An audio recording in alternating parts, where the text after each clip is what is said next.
Even though it's the middle of winter, there's still lots that the land can offer us. So today I'm going to show you how to make an easy tea that's quite delicious and can be used in survival situations. And right here is the main ingredient, a cedar.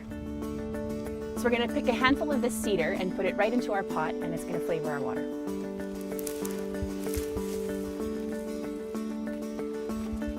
So I've got everything I need. Let's make a fire and put the kettle on.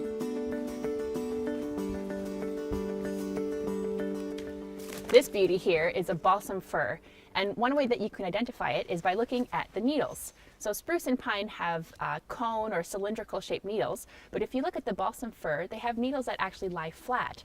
So if you see flat needles that are squished and a little bit elongated, then this is a balsam. Now, if you ever need to make a fire in a hurry, or if you're ever caught in the rain and you only have wet wood and you need to get a fire going, the balsam fir is your best friend. Now, if you look on the trunk here, there's lots of little bumps all the way up and down the trunk. And these bumps are actually filled with sap. And this sap is very flammable. So we're going to open up a couple of these bumps. We're going to smear it on a leaf here. Yoink. And then this leaf is going to help to supercharge our fire starting. Oh, perfect. So this little leaf is going to be really flammable, and I'll mix it in with my other kindling and our fire will get going lickety split. It's like popping Trees-Its. Thank you, little tree, for your bumpy complexion. Now the cool thing about this is that the bumps are so close to the outside that it's not actually leaving the tree vulnerable to infection. And the sap is a natural anti-parasitic that is going to keep the tree safe. Every fire needs kindling. So this is a spruce tree, and on it are some lichen and some moss that is called old man's weird, and this is a great fire starter.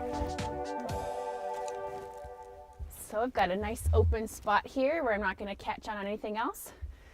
So I'm going to do my little fire dance. Just flatten down some of this snow. Will actually help to work as a bit of a windbreak too. Great. So our precious flammable leaf, some other kindling. So I'm just making some mid-sized kindling because it's important to build your fire up in stages. If you have a great fire going with your kindling, and if you put wood that's too big on, then you're going to smother everything. So you have to work up the size of your wood. Ancient indigenous technology, the Bic.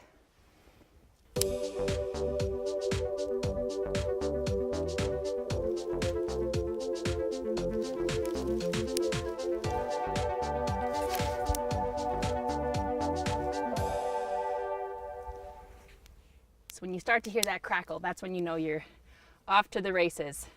That's the sound of the oxygen burning up inside the wood, and that you've got a good combustion happening. And slowly, bigger pieces of wood can get put on. I don't have a grill, so I'm going to make the fire in a way that it can support a teapot. I'm going to fill it full of snow, throw in my cedar, and then make a tea.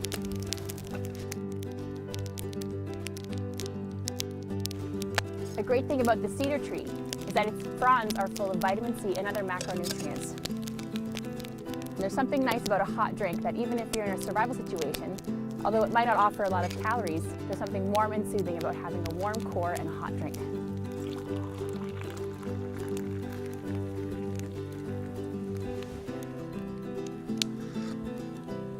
It's got like a mild, sweet, almost jasmine tea kind of flavor. And if you're hiking around in the wintertime, if you're drinking cold water, you're actually making your core cool down, and that puts you at risk for hypothermia. So if you can replenish with a warm liquid, even better. I'd get lost any day in the bush if it meant I could have a fire and some cedar tea.